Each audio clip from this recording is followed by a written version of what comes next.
one of them! Hello everybody and welcome back to another episode of Unboxed 3.0, the show where I become the manager you never had by diving into the world of talent related stories and issues, answering all of your questions and helping you to have the career that you've always wanted and to build a brand that lasts. And we've got a number of big things today to talk about. Today we're going to cover the following. Number one, Sneako's exile from the streamer community, which I think provides a number of interesting lessons around brand reputation and mainstream appeal. Number two, we're going to dive into Netflix and Sidemen's #1 spot in the UK, which is a massive moment for everybody, for the boys, for us behind the scenes, for the community, I think. So we're going to get into all of that. And number three, we're going to talk about Mark Zuckerberg's awkward personal brand, but the golden opportunity that he has to build one that is genuinely world-beating. We're going to dive into all of this today on this week's episode of Unboxed. Lock in and let's go. Firstly, Sneako's exile from the streamer community. Sneako, for those who don't know, is a huge streamer who has built an incredibly impressive audience across Rumble and before that on YouTube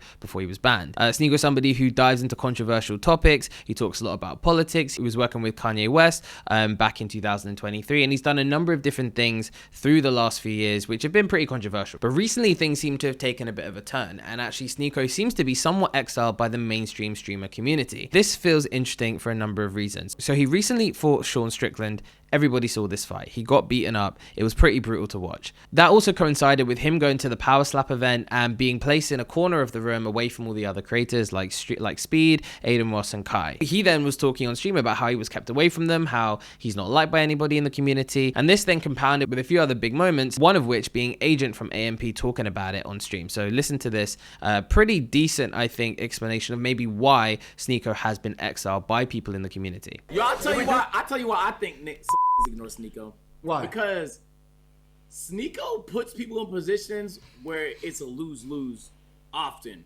Like, he'll ask questions that, like, he wouldn't mind answering because he already lost those opportunities for himself. But those people didn't make that decision. And it's probably a lot of people on the line.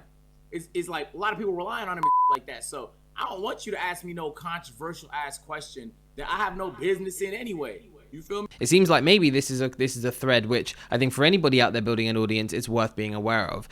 If you go into controversial topics by which certain opinions might get you thrown out of potential opportunities, there's a really important decision to be made. And I think Sneako actually touched on this, right? Here's a video that Sean Strickland made and Sneako responding, which I think sums up his view on things, which is that he wants to be away from the mainstream. I'm on TikTok! I'm banned! Chat, you know frustrating it is? No, last time I ran about it, I promise this desktop stream. Do you know how frustrating it is to be sitting in the corner watching the influencers dance around and do the TikTok parade and then still get labeled as one of these be banned for 2 years, and all the MMA community, like Brendan Schaub and all these people like, this YouTuber Sneako, you're on YouTube! I've been banned! For 2 years, I am not one of them. Right, and this touches on the point. He is not one of them, and he's been banned from all these platforms because he has taken certain positions and he has gone at the world of content creation in quite basically a free speech way, right? He said what he thinks, he said what he wants to say, and that is great in one sense for him in terms of him building integrity and creating a connection with people about these issues and his positions on them. It will of course alienate him from certain opportunities, from working with brands and from being accepted into the mainstream. And brand risk these days is more important than ever for companies because social media can take any alignment and turn it into an absolute firestorm for PR. Forgetting any opinion on Sneako, for me it's about what would I be doing as a manager, what would I be saying to him? I would be saying this: the only way that you can avoid being cancelled as a content creator, as a talent, is to build a direct-to-consumer relationship. What does this mean? This means that you need to be building an audience that connects with you on a one-to-one level, and you are nurturing that community from day one. If you focus on this, right, if you build a connection that is real, that isn't based in, big numbers on stream or big numbers on YouTube or wherever else, if you can do that, then you will, in theory, become uncancelable. You will be in a position whereby the mainstream can throw you out, or you cannot be accepted in the first place, and you'll be okay. Because that's true independence from the institution. When you can build a community, when you can have your voice, when you can create your content, but you can't be exiled from the mainstream. That's only if you don't mind that, though. And this is to my second point. If you're a new creator, You really need to choose your lane from early. I think that more creators really should be thinking from day one, do you want to be accepted in to the mainstream? Do you want to have big opportunities with brands? Do you want to go to exciting events? Do you want to be part of the institution of the industry? But it comes with a level of reputational responsibility. And it's one that will mean that you can't talk about certain things. It will mean that you have to, temper the content you create, and you have to be mindful that certain opinions, certain viewpoints do push against the mainstream and will mean ultimately that it probably won't accept you if you decide to go down that route. So I think for any creator out there, as a manager, my recommendation for you and any talent out there, if you want to go down the more controversial road, know that that comes with risk. Once you are exiled, you're kind of out. That's it. You can't really get back in. It doesn't seem like he's bothered by it or worried by it so much. Maybe there's a pride element. I don't really know. I don't know how he's feeling about it on a business level. But for anyone starting out today, set your boundaries early. Choose your lane and don't stray from it, because the minute you cross into the controversial, it's very hard to get accepted back in. Next up, Sidemen, #1 on Netflix. What a ridiculous, incredible thing. Who would have thought it? For those who don't know, the Sidemen recently launched a documentary on Netflix UK last Wednesday, and it went down really, really well. When we put the film together, I think we knew instinctively the fans would love it, but for the broader audience, who knows? It's done really well, and the numbers are seemingly fantastic. We don't know them, but Netflix are giving indications that it's performing brilliantly, and people seem to really be connecting with it, which is great. The sentiment seems overwhelmingly positive. And this #1 spot is a real moment for us, and I think for the space. And I think there are a number of lessons out here for anyone building a personality brand. The first thing is that, look, I say who would have known that the Sidemen could get #1, but in reality, I think we knew, because the audience is just that strong. Now, would Netflix or another platform have thought that it would be that strong? Probably not. I think it would have surprised everybody internally at Netflix and everyone at other streamers and platforms, unless you understand this space. The key, though, is that we didn't wait around for a Netflix or one of these other channels to come to us to say, right, we believe in you. We know that the Sidemen, these incredible 7 guys are building this amazing brand, and that what they've done over 10 years to form connection and audience is just unmatched. Many people in these platforms just don't believe that. They might say they do, but they don't. So the real lesson for this, and why I'm so proud of this #1 for the guys and for everyone involved behind the scenes, is that it's a testament to doing it yourself. It's a testament to going after it. And I think for you as a creator, you as a personality brand, you have to sometimes roll the dice and prove your value. Because once you have that connection, once you have that community, it's a much longer game to wait around to show it. It's a much better game if you can prove it out in real time. And if you have connection as a creator, as a talent, if you have an audience out there, don't wait for some of these people to come to you. Go out there and make the opportunity happen for yourself. If that means making a mini doc for you, if that means investing in an event, if that means putting on a pop-up store, whatever it is, go out there and show to the world your value. I think for anybody out there, it's a lesson in taking control. It's a lesson in going after it yourself. Don't wait around. And the second lesson from this really is that connection is everything. Once you have connection, you have leverage. The Sidemen are able to get #1 on Netflix UK because their audience is just that strong, and it gave it that initial leg up. And once you're in that position, then people around the country are going to click out of curiosity, and you've kind of created the flywheel effect. I don't believe there will be another Sidemen. I really don't. Not in the way that they've done it. The Sidemen are one of one to me for a number of reasons. However, connection is eternal. People connecting with people through the medium of the internet is the whole aim of the game. So if you're a creator, if you're a talent, if you're a TV presenter, whatever it might be, focus on connection, because connection is what gets you a #1 on Netflix. Connection sells you 60,000 tickets in 90 seconds at the Sidemen charity match last year. That's all about connection. And if you don't have connection, what do you have? I think this is something that a lot of TikTok creators especially struggle with. They can create moments, they can create content that bangs and goes off, but building a depth of connection is really tricky in short form, and even trickier if you're going for sensationalist content. So look at this as a case study in connection. Look at this in a case study of audience leverage. Start there and you'll have a much longer lasting career than if you're focusing on the numbers. So next we have the personal brand of Mark Zuckerberg. So Mark Zuckerberg, as we know, is the CEO and founder of Facebook, one of the richest men in the world, and someone who I believe has one of the most mysterious and interesting personal brands out there for so many different reasons, right? But recently there were 2 moments that caught the attention of many. The first being his takedown brilliantly of Apple's Vision Pro and of the Apple fanboys, as he called them, in a way that was so authentic and real that people just were like, wow, you can't help but respect it from somebody at that level. The second point was Mark coming out in Volkanovski's corner at the UFC, which was one of the most awkward things I've seen in a long time, but it was super endearing because, bless him, he just can't act in a normal and natural way. And what an amazing opportunity for a personal brand that presents. But the first point I want to make is that money cannot buy a personal brand. You can have all the money in the world, but you cannot buy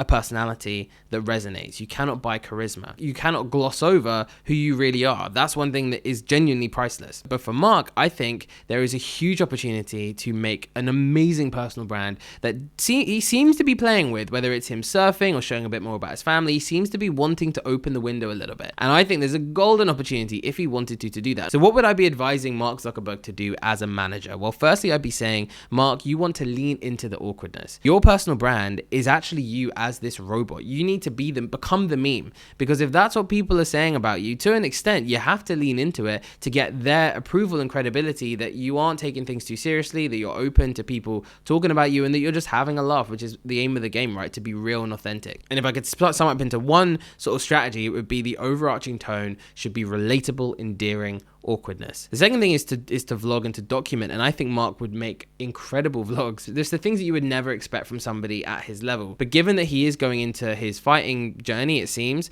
obviously there was that talk of the fight with Elon Musk, and it seems like that's a big part of his life. Imagine him documenting his training and his fighting journey more consistently. He's done a little bit here and there. And again, this is not about money, this is about marketing and brand, and his opportunity is truly, truly one of one. And the third thing is that I would be looking at funny pieces of IP. If you can turn your memes into products, it's not necessarily about money, although money is a byproduct, it becomes a branding and marketing exercise. Even imagine t-shirts that talk about like the Meta Quest versus Apple Vision Pro, and you could even meme that, how, you know, it's like Apple fanboys or something. Like, you could really go into something sick there. I think finding ways to build reactive merch or reactive moments that people can buy into, that's a great way of building brand. Think about Elon with the flamethrower back in the day for Tesla. Moments like that just are random, wacky, weird, and they become content. I think those moments really drive a lasting memory in people, gives people something to buy and actually have on their shelf that, you know, immortalizes that moment and becomes a great extension of a brand. So that'd be my three. Look, Mark, you'll probably never hear this, but maybe there's something in there. There's a golden personal brand opportunity for you if you wanted to take it. Right, time for questions. Let's go. So first question, how can you properly manage getting cancelled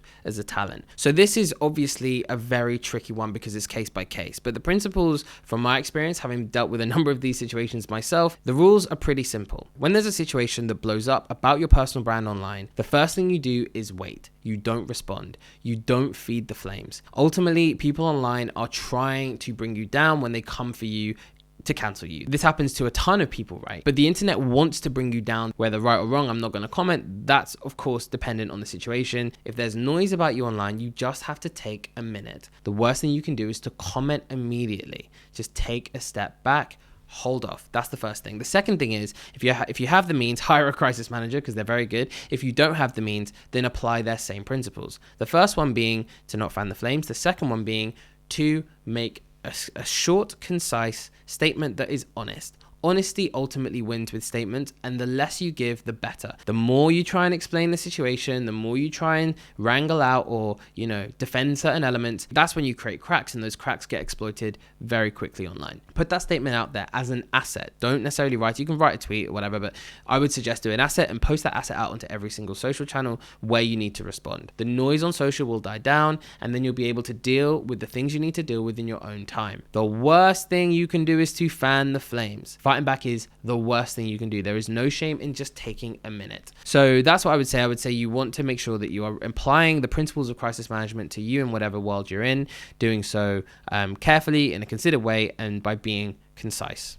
Number two, what is the quickest way to making 100K as a creator? What would you suggest? If you're a creator and you're looking at making money, the quickest way is, of course, digital products. There are many people out there far more experienced than me at building digital products, people like a Callum Carver and others, and there are many gurus to help you build digital products if you're so inclined. However, the way you can build a really long-lasting brand that's worth many more than six figures is to build a connection around a desired outcome for your audience. The creators that make the most money and the ones who can make a lot of money without a huge audience are the ones that provide provide value to help people get to a goal or an ambition or an aspiration. If you can find a desired outcome that you can help someone to achieve, then you have a window to commercialize that into something meaningful. How to do this? I would say you want to start, above all, by building an audience around that desired outcome that you're helping people to solve. Once you've done that, then you say, okay, speak to your audience and find the areas that they have the most amount of pain points in, or the areas that they come to you the most for. And then you've got a digital product. So there we go. That is how you can make 100K. So you're not going to make it overnight. It's not going to happen necessarily